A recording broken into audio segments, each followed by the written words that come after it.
Maxim, White Cold, Korean Instant Coffee. 현재 핀란드의 커피 문화에 충격적인 변화가 일어나고 있습니다. 커피의 성지로 불리는 이 나라에서 한국의 한 커피가 현지인들의 입맛을 완전히 사로잡았기 때문입니다. 세계 최고의 커피 소비국인 핀란드. 핀란드의 사람들은 하루 평균 10잔의 커피를 마시는 수준이다 보니 바리스타들의 자부심은 하늘을 찌를 정도로 대단하다고 하는데요. 하지만 최근 헬싱키의 어느 한인마트에서 시작된 움직임이 핀란드 커피 업계를 발칵 뒤집어 놓았다고 합니다. 매일 아침 한 잔에 7유로를 호가하는 프리미엄 카페를 두고 사람들은 한인마트의 문을 두드리고 있기 때문인데요. 수백 년간 이어져 온 자국의 커피 문화를 자랑스레 여기던 핀란드인들이 왜 카페도 아닌 한인마트로 향하고 있는 건지 함께 알아보러 가실까요? 안녕하세요. 핀란드 헬싱키에 사는 마르코입니다. 저는 아내와 함께 작은 마트를 운영하고 있답니다. 한국에 첫눈이 많이 내렸다는 소식을 들었습니다. 한국의 첫눈 소식을 듣고 보니 제가 한국 문화를 알게 되고 지금의 아내를 만나게 된 특별한 이야기가 떠올라 이렇게 글을 써보게 되었습니다. 사실 아내와의 인연은 정말 우연히 시작됐는데요. 넷플릭스에서 오징어 게임을 보다가 한국 문화에 빠진 적이 있었어요. 그러다가 점점 더 많은 한국 드라마를 찾아보게 됐죠. 응답하라 시리즈에서는 한국의 과거 모습이 나오던데 이것도 참 재밌더군요. 특히 드라마에서 나오는 대사들이 자막만으로는 완벽하게 이해되지 않는다는 게 너무 아쉬웠어요. 예를 들어 우리라는 단어가 나올 때마다 영어 자막에서는 다양하게 번역되는 걸 보면서 한국어만이 가진 특별한 뉘앙스가 있다는 걸 느꼈거든요. 그러다 우연히 인터넷에서 까이사 문화센터의 한국어 수업 광고를 보게 됐어요. 처음에는 망설였죠. 핀란드에서 한국어를 배우는 게 과연 의미가 있을까 하는 생각도 들었거든요. 하지만 수업 첫날, 그 결정이 제 인생을 완전히 바꿀 거라는 걸 전혀 몰랐어요. 수업에는 다양한 이유로 한국어를 배우려는 사람들이 모였더라고요. 대학생인 안나는 BTS의 노래 가사를 이해하고 싶어서, 은퇴하신 선생님이었던 요한은 한국 역사에 관심이 있어서, IT 회사에 다니는 마티아스는 한국 기업과 거래를 하게 될 가능성 때문에 한국어를 배우고 싶어 했어요. 그리고 그날 운명처럼 저희 한국어 선생님을 만났어요. 지금의 제 아내이죠. 교실 문을 열고 들어가는 순간 저는 그 자리에 얼어붙을 수밖에 없었어요. 선생님의 모습이 너무나도 인상적이었거든요. 키는 170cm 정도로 꽤 큰 편이었는데 늘씬한 체형이 더욱 돋보였어요. 검은 생머리는 부드럽게 어깨를 덮었고 움직일 때마다 은은하게 빛났죠. 핀란드 사람들은 대부분 밝은색 머리카락을 가졌는데 선생님의 검은 머리카락은 마치 깊은 밤하늘 같았어요. 특히 인상적이었던 건 선생님의 미소였어요. 입가에 살짝 보이는 보조개가 너무나도 사랑스러웠고 눈가에 주름이 질 때마다 괜히 눈을 한 번 더 쳐다보게 하는 매력적인 웃음이었죠. 핀란드 사람들은 대부분 푸른 눈을 가졌는데 선생님의 그 깊이 있는 갈색 눈동자는 마치 따뜻한 커피를 보는 것 같았어요. 수업이 시작되고 선생님의 목소리를 들었을 때는 더욱 놀랐어요. 생각한 것보다 맑고 청아한 목소리였거든요. 한국어로 안녕하세요를 발음할 때는 다른 거라던 학생들도 바로 선생님을 쳐다보게 하는 부드러운 목소리였어요. 선생님은 수업을 정말 재미있게 이끌어갔어요. 한국어 문법을 설명할 때는 재치 있는 예문들을 들었고 때로는 케이팝 노래를 틀어주면서 가사의 의미를 설명해주기도 했거든요. 저는 수업에 나갈수록 점점 더 한국어에 매료되어 갔어요. 아니, 어쩌면 선생님에게 매료되었다고 하는 게 더 정확할지도 모르겠네요. 매주 수업이 끝나고 나면 저는 일부러 천천히 짐을 싸면서 다른 학생들이 모두 나가기를 기다렸어요. 그리고는 선생님께 이것저것 질문을 하면서 대화를 이어갔습니다. 처음에는 한국어 문법이나 발음에 대해 물었지만 점차 한국 문화나 음식에 대한 이야기로 발전해 갔어요. 어느 날은 수업이 끝난 후 문화센터 카페에서 차를 마시며 이야기를 나눴는데 그 시간이 정말 특별했어요. 2층에 자리 잡은 이 작은 카페는 통유리창 너머로 헬싱키의 저녁 풍경이 한눈에 들어왔거든요. 선생님은 따뜻한 캐모마일 차를 주문하셨고 저는 늘 마시던 시나몬 라떼를 골랐어요. 그날 선생님께서 한국 영화 올드보이에 대해 이야기하실 때의 모습이 아직도 선명해요. 평소의 차분한 모습과는 달리 마치 처음 영화를 본 순간으로 돌아간 것처럼 눈빛이 반짝였거든요. 영화 속 복수와 용서의 의미를 설명하실 때는 두 손으로 제스처를 취하면서 마치 그 장면을 직접 보여주시는 것 같았어요. 차가 식어가는 줄도 모르고 이야기에 푹 빠지셨죠. 선생님은 제가 서툰 한국어로 의견을 말할 때도 끝까지 기다려주셨어요.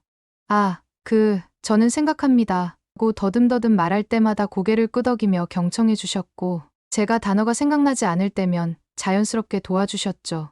혹시라도 제가 틀릴까봐 망설일 때면 괜찮아요. 천천히 말해도 돼요라고 격려도 해주셨고요. 특히 인상 깊었던 건 제가 핀란드의 전통 사우나 문화를 설명할 때였어요. 다른 외국인들은 대부분 너무 덥지 않나요? 라고 물어보거나 그냥 스파 아닌가요? 라고 단순하게 생각했는데 선생님은 사우나가 핀란드 사람들의 정신적 치유 공간이라는 점에 깊은 관심을 보이셨거든요. 한국에도 사우나를 즐기는 사람들이 많다면서 공감도 많이 해주셨어요. 심지어 사우나가 들어간 핀란드 속담들도 찾아보셨더라고요. 그리고 정말 놀라웠던 건 선생님이 핀란드 민족의 서사시 중 하나인 칼레발라에 대해 물어보신 거예요. 보통 외국인들은 무민 캐릭터 정도나 알고 있는데 선생님은 와이노라는 영웅이 칸텔레라는 악기를 연주하는 장면까지 읽어보셨더라고요. 저희 할머니께서 들려주시던 옛날 이야기를 선생님과 나눌 수 있다는 게 정말 신기했어요. 선생님과 저희 관계는 급격하게 가까워질 순 없었지만 천천히 조금씩 자연스럽게 발전했어요. 처음에는 수업 전후로 잠깐 이야기를 나누다가 점차 주말에도 만나서 미술관도 가고 공원도 산책하게 됐죠. 선생님은 제가 매일 밤 한국어 단어장을 만들어 공부한다는 걸 아셨고, 저는 선생님이 수업 준비를 위해 밤늦게까지 한국 문화 자료를 연구하신다는 걸 알게 됐어요. 그렇게 선생님과 연애를 시작하고 나서 문화적 차이는 오히려 저희 관계를 더 풍성하게 만들어줬어요. 저는 한국의 어른 공경 문화를 배우면서 새로운 관점을 얻게 됐고, 선생님은 핀란드의 개인 공간 존중 문화를 이해하게 되셨죠. 식사 예절부터 인사법까지 서로 다른 점들을 발견할 때마다 저희는 마치 새로운 보물을 찾은 것처럼 기뻐했어요. 결혼을 결심하게 된 건 서로에 대한 이해가 깊어지면서 자연스럽게 이루어졌어요. 하지만 한국의 전통을 존중하고 싶었기에 먼저 장인어른과 장모님을 핀란드로 모시기로 했습니다. 상견례 준비는 제게 완전히 새로운 도전이었어요. 핀란드에서는 결혼하기 전에 이런 공식적인 만남 자체가 아예 없는 문화거든요. 보통은 연인이 서로의 가족을 자연스럽게 소개하고 만나는 게 전부인데 한국의 전통적인 상견례 방식을 준비하려니 설레기도 하고 긴장도 많이 됐어요. 장인어른과 장모님께서는 제가 이렇게 한국 문화를 이해하고 맞춰가려 노력하는 모습을 보시고는 무척 감동하셨는지 한국에서 핀란드까지 비행기로 10시간도 넘는 거리인데도 불구하고 직접 오셔서 상견례를 하시겠다고 흔쾌히 답해주셨어요. 그 마음이 얼마나 감사했는지 모르겠어요. 그래서 저는 매일 밤 아내와 함께 장인어른과 장모님이 오셔서 기뻐하실 수 있도록 한국의 예절을 연습했답니다. 단순히 허리를 숙이는 각도부터 술잔을 받드는 방법까지 하나하나가 새로운 배움이었습니다. 특히 어른께 드리는 인사를 실수하고 싶지 않아서 연습할 때 거울 앞에서 수십 번을 반복했습니다. 아내는 제가 실수할까봐 걱정하는 기색이 역력했지만 저는 오히려 그 걱정을 덜어주려고 한 번이라도 더 연습했죠. 연습을 하다 보니 한국의 이런 예절이 아름답다고 느꼈어요. 처음에는 부담스럽기도 했지만 이런 절차를 통해 서로를 존중하고 이해하는 시간을 가질 수 있다는 게 특별하게 다가왔거든요. 장인어른과 장모님이 헬싱키 반타 공항에 도착하시던 날의 긴장감은 아직도 생생해요. 저는 3시간이나 일찍 도착해서 도착장 앞을 서성이고 있었습니다. 손에는 직접 고른 꽃다발을 들고 있었는데 그땐 정말 식은땀이 날 정도로 긴장됐어요. 두 분이 게이트를 통해 나오시는 순간 저는 완전히 놀라버렸어요. 13시간이 넘는 긴 비행시간에도 불구하고 두 분의 모습은 마치 패션 잡지에서 막 나온 것 같았거든요. 장인어른은 감색 수트에 버건디 색상의 넥타이를 매치하셨는데 그 세련된 모습이 정말 인상적이었어요. 장모님은 진주색의 투피스를 입고 계셨는데 우아함 그 자체였죠. 특히 놀라웠던 건 두 분의 치밀한 준비성이었어요. 큰 여행 가방 안에는 핀란드 문화를 고려한 선물들이 가득했어요. 어머니를 위한 실크 스카프는 파스텔 톤의 색감이 북유럽 스타일과 딱 맞았고 아버지를 위한 인삼차는 건강 걱정을 하시면서 고르신 거라고 하셨어요.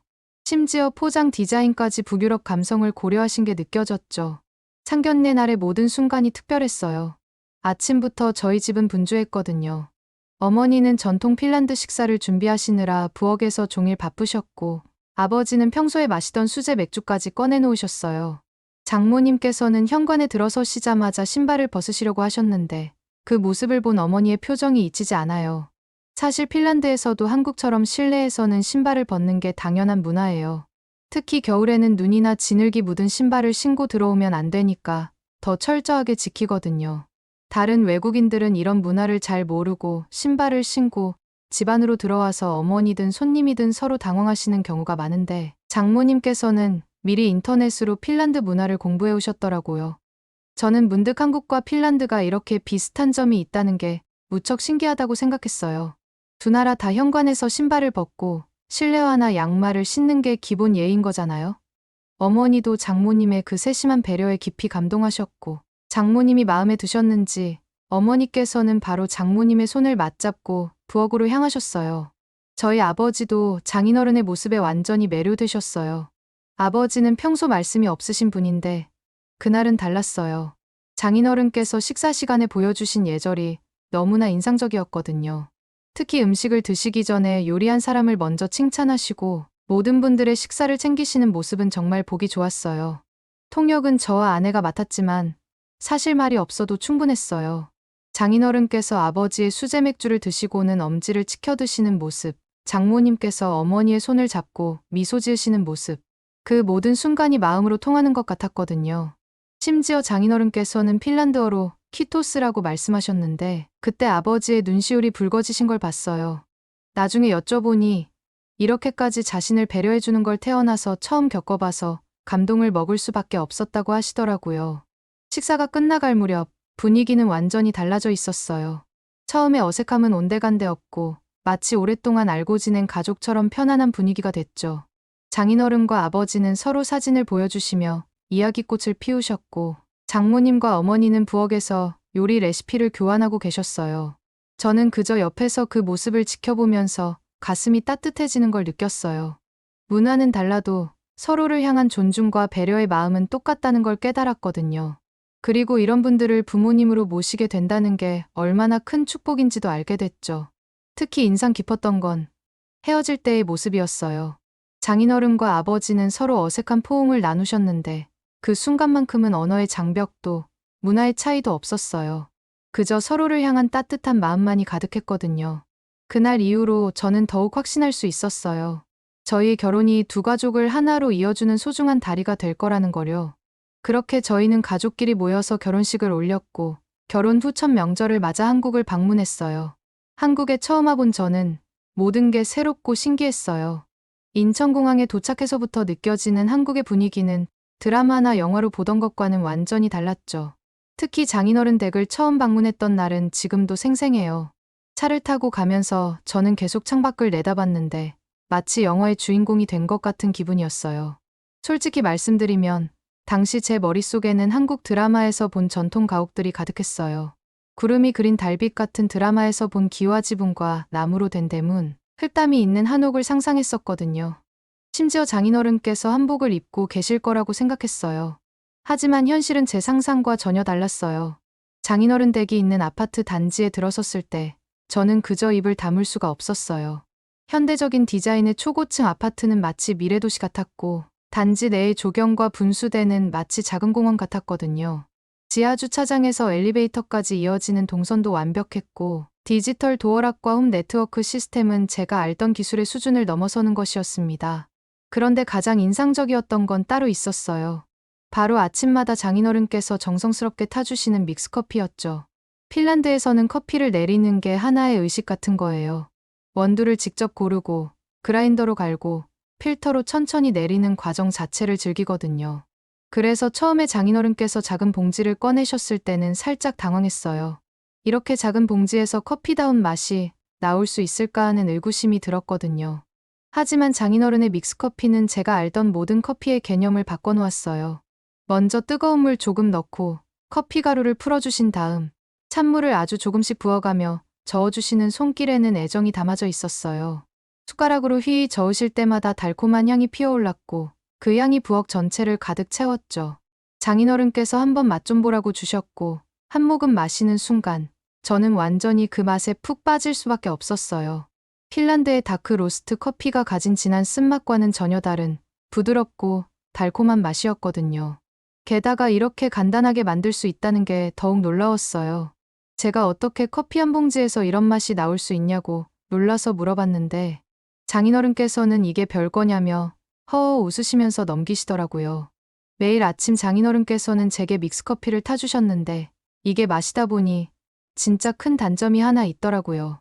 너무 맛있어서 한 번 마실 때 3잔을 넘게 마시니 저녁이 되면 졸리지 않아서 뜬 눈으로 지새는 게 하루 이틀이 아니었습니다. 하지만 저런 단점이 있음에도 불구하고 저에게는 믹스커피는 정말 특별한 존재였답니다. 매일 아침 장인어른과 함께 마시는 믹스커피는 어느새 저희 소중한 일과가 되어 있었죠. 그리고 한국에서 생각지도 못한 점이 하나 더 있었는데 그건 바로 한국의 겨울이었어요. 인천공항에 도착했을 때부터 느껴지는 차가운 공기는 뭔가 달랐어요. 장인어른과 장모님은 제가 핀란드 사람이라는 이유로 추위는 문제없을 거라고 생각하셨나 봐요. 하지만 저는 한국의 첫 겨울날 밖에 나가자마자 떨기 시작했거든요. 정말 신기했어요. 핀란드에서는 영하 30도에도 멀쩡하게 다니는 제가 한국의 영하 10도에서 덜덜 떨고 있었으니까요. 장인어른과 장모님은 제 모습을 보시고는 깜짝 놀라셨어요. 특히 장모님은 급하게 내복을 사러 가자고 하실 정도였죠. 사실 핀란드의 추위와 한국의 추위는 완전히 달랐거든요. 핀란드는 겨울이 되면 하늘이 맑고 눈이 많이 와서 건조하고 깨끗한 추위라면 한국의 겨울은 칼날 같은 바람이 뼛속까지 파고드는 것 같았어요. 하지만 한국 주거문화의 진수는 실내에 있었어요. 처음 온돌바닥을 경험했을 때의 그 감동이란 집에 들어서자마자 발바닥을 통해 전해지는 따뜻함이 온몸으로 퍼져나가는 게 정말 신기했어요. 보일러 하나로 집 전체가 골고루 따뜻해진다는 사실도 놀라웠죠. 핀란드에서는 주로 라디에이터로 난방을 하는데 이건 정말 불완전한 시스템이거든요. 라디에이터 주변은 따뜻하지만 구석구석은 여전히 춥고 특히 바닥은 항상 차가웠어요. 저희 집도 나름 고급 라디에이터를 설치했다고 자부했는데 온도를 경험하고 나니 전혀 비교가 안 되더라고요. 특히 잠자리에 들 때의 차이가 컸어요. 핀란드에서는 두꺼운 이불을 덮고 자도 바닥에서 올라오는 한기 때문에 잠들기까지 시간이 걸리는데 온돌방은 달랐어요. 바닥에서부터 올라오는 따뜻함이 온몸을 감싸주니까 금방 편안한 잠에 들 수 있었습니다. 이불 밖으로 발이 삐져나와도 전혀 춥지 않다는 게 정말 신기했어요. 오죽하면 온돌에서 자본 뒤로는 핀란드로 돌아가는 게 걱정될 정도였다니까요. 지금도 핀란드의 차가운 바닥을 생각하면 한국의 온돌이 그리워져요. 특히 겨울밤에 집에서 책을 읽을 때면 한국에서 바닥에 누워 포근하게 책 읽던 그 시간이 떠오르곤 하죠. 핀란드의 첨단 난방 시스템도 이런 따뜻함은 절대 만들어낼 수 없다는 걸 이제는 잘 알고 있답니다. 한국에서 기억에 남는 건 이뿐만이 아니었어요. 장모님의 요리 실력은 정말 신기하다고 말할 수밖에 없거든요. 명절 전날부터 시작된 장모님의 음식 준비를 지켜보면서 처음엔 좀 당황스러웠답니다. 왜냐하면 장모님께서는 아무것도 재지 않고 오직 감으로만 요리하시는 것처럼 보였거든요. 저는 항상 정확한 계량을 중요하게 생각했던 터라 이런 모습이 무척 낯설었습니다. 특히 갈비찜을 만드실 때가 특히 인상적이었습니다. 고기를 손질하실 때부터 달랐는데 크기를 재지도 않고 그냥 손으로 만져보시면서 적당한 크기로 잘라내셨어요. 양념을 만드실 때도 마찬가지였답니다. 간장, 설탕, 물의 비율부터 시작해서 마늘, 생강, 대파까지 모든 걸 그냥 감으로 넣으시는데 신기하게도 매번 너무 맛있어서 밥을 2공기를 기본으로 비우게 되더라고요. 잡채는 또 어땠냐고요? 당면을 삶으실 때도 시계를 보지 않으셨습니다. 그저 당면을 꼬집어 보시더니 이제 됐다 하시면서 건지시더군요. 나중에 알고 보니 이게 바로 수십 년간의 경험이 만들어낸 손맛이라는 걸 알 수 있었답니다. 핀란드에서는 정말 상상도 못할 일이에요. 거기다가 채소를 손질하실 때도 독특했습니다. 당근은 눈대중으로 썰어내고 버섯은 그냥 손으로 찢어내셨어요. 시금치를 데치실 때는 소금물의 양을 재지 않고 손바닥으로 훅 뿌리시는데 어떻게 된 건지 그게 딱 맞는 간이었습니다. 모든 게 장모님의 감각적으로 이루어졌지만 그 결과물은 늘 완벽했답니다. 가장 놀라웠던 건 이렇게 하나하나 따로 볶아진 재료들이 모여서 완벽한 맛을 내는 것이었어요. 프라이팬 온도도 손바닥으로 열기를 확인하시면서 재료마다 불 조절을 달리하시는데 그게 정확한 계량보다 더 정교했습니다. 나중에 알았지만 한국에서는 이런 걸 엄마 손맛, 장모님 손맛이라고 부른다고 하더군요. 처음에는 이해할 수 없었던 이 손맛이라는 개념이 이제는 한국 음식에서 뺄래야 뺄 수 없는 것이란 걸 나중엔 알게 되더라고요. 아, 그리고 명절 준비를 위해 아내와 함께 전통시장에 갔던 날도 잊을 수 없었어요. 아내와 함께 시장에 들어서는 순간 활기찬 시장 분위기에 완전히 푹 빠졌거든요. 상인들이 서로 경쟁하듯 외치는 목소리, 시장 골목을 가득 채우는 맛있는 냄새들, 그리고 무엇보다도 정이 넘치는 사람들의 모습이 인상적이었습니다. 특히 호떡을 처음 맛봤을 때의 충격이란, 솔직히 말씀드리면 처음에는 제가 태어난 핀란드의 대표 간식인 뿔라가 떠올라서 비슷한 맛일 거라고 생각했어요. 뿔라도 계피가 들어가는 달콤한 빵이거든요. 하지만 호떡은 완전히 달랐어요. 겉은 바삭하고 속은 달콤하면서도 쫀득한 식감이 너무나도 특별했거든요. 그날 시장에서 재미있는 해프닝이 있었는데요. 제가 호떡을 너무 맛있게 먹고 있으니까 옆 가게 할머니께서 절 보시더니 웃으시면서 뭐라고 말씀하시는 거예요. 저는 한국어를 잘 몰라서 당황했는데 아내가 통역해 주더라고요. 할머니께서 우리 아들처럼 생겼다고 하시면서 떡볶이를 서비스로 주신다는 거였어요. 근데 제가 서비스라는 말을 잘못 이해했어요. 영어의 서비스처럼 서빙을 해준다는 줄 알고 저도 뭔가 도와드려야 하나 싶어서 앞치마를 달라고 손짓을 했거든요. 할머니께서는 당황하시다가 박장대소를 하셨고 주변 상인들도 같이 웃으시더라고요. 나중에 알고 보니 서비스가 공짜라는 뜻이었던 거 아니겠어요? 이런 해프닝이 있고 나서 오히려 시장 상인들과 더 가까워졌어요. 어떤 분들은 제가 지나갈 때마다 이것저것 맛보라고 건네주시고 또 어떤 분들은 한국어로 인사를 가르쳐 주시기도 했거든요. 그제서야 한국인들이 말하는 정이라는 게 무엇인지 조금은 이해할 수 있었어요. 핀란드로 돌아온 후 저는 캐리어 가득 담아온 믹스커피를 한국어 수업 동기들에게 나눠줬어요. 사실 이게 쉽지 않은 결정이었는데 장인어른께서 특별히 챙겨주신 거라 아끼고 있었거든요. 하지만 이 맛있는 커피를 혼자 마시기는 너무 아깝다는 생각이 들더라고요. 그런데 뜻밖에도 에릭이라는 친구가 믹스커피를 마시고는 인상을 찌푸리는 거예요. 이게 대체 뭐가 맛있다는 거야? 맛있는지 전혀 모르겠는데 라면서 말이죠. 순간 제 자존심이 상했어요. 혹시나 몰라서 에릭이 탄 커피를 봤는데 아니나 다를까 믹스커피를 타야 되는 방법이랑 전혀 다르게 타먹고 있었던 거 아니겠어요? 알고 보니 에릭은 믹스커피에 차가운 물만 한가득 부어서 마셨던 거예요. 물에 커피 가루가 하나도 녹지 않고 둥둥 떠 있으니 당연히 맛없을 수밖에요. 저는 에릭이 먹던 커피를 빼앗고 장인어른께서 타주시던 비법대로 타주기 시작했어요. 종이컵에 반도 안 되는 양으로 뜨거운 물을 부었고 젓가락으로 휘휘 저으면서 뜨거울 수 있으니 차가운 물을 아주 살짝 부어줬죠. 저는 에릭한테 하나하나 보여주면서 이렇게 해야 커피가 뭉치지 않고 부드럽게 녹는다고 했어요. 제가 한번 마셔보라고 에릭한테 컵을 내놓았는데 에릭은 이번에도 맛없는 거 아니냐면서 의심스러운 눈초리로 쳐다보는 게 아니겠어요? 저는 웃으면서 에릭한테 한 번 더 커피를 권했죠. 에릭은 제가 준 커피를 한 모금 마시고는 눈이 휘둥그레지더라고요. 이게 어제 그 커피야. 전혀 다른데? 이건 정말 맛있잖아. 에릭의 반응을 시작으로 점점 더 많은 사람들이 믹스커피의 매력에 빠져들기 시작했어요. 처음에는 한국어 수업 동기들에게만 커피를 타주다가 반응이 꽤 좋아서 마트에 오는 단골 손님들에게도 한 잔씩 대접하기 시작했어요. 손님들은 처음에 이 낯선 커피를 보면서 이게 뭐냐고 하며 신기해하다가 어느새 오늘도 마트에서 한가득 사갈 테니 그 맛있는 커피 한 잔 부탁해요 라고 말씀하시더라고요. 저희 마트는 동네에서 꽤 인기 있는 가게였는데 믹스커피 덕분에 완전히 새로운 분위기가 생겼어요. 아침마다 출근하는 회사원들이 커피를 마시러 들르기 시작했고 동네 할머니들은 장보기를 마치고 잠시 쉬어가는 공간으로 저희 마트를 찾아주셨죠. 특히 할머니들은 제 아내의 한국말도 들을 수 있어서 좋다고 하시면서 일부러 멀리서도 찾아오셨어요. 입소문은 정말 빠르게 퍼졌어요. 처음에는 동네 주민들만 오다가 어느새 다른 지역에서도 손님들이 오기 시작했거든요.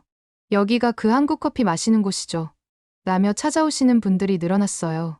재미있는 건 손님들마다 믹스커피를 부르는 말이 달랐다는 거예요. 어떤 분은 그 달달한 커피, 또 어떤 분은 마법의 커피라고 부르시더라고요. 저희 마트는 이제 단순한 식료품점이 아닌 거의 문화를 나누는 공간으로 업그레이드 됐어요. 특히 추운 겨울날에는 더욱 그랬죠. 따뜻한 믹스커피 한 잔을 마시면서 이웃들과 이야기꽃을 피우곤 했거든요. 심지어 어떤 손님들은 일부러 아침 일찍 오셔서 제가 커피 타는 모습을 구경하시기도 했어요. 장인어른께 배운 특별한 비법으로 타는 커피라고 하니까 더 특별하게 느끼시는 것 같았죠. 하지만 이런 맛있는 한국 커피에도 너무 치명적인 단점이 하나 있었는데요. 바로 양이 너무 적다는 거죠.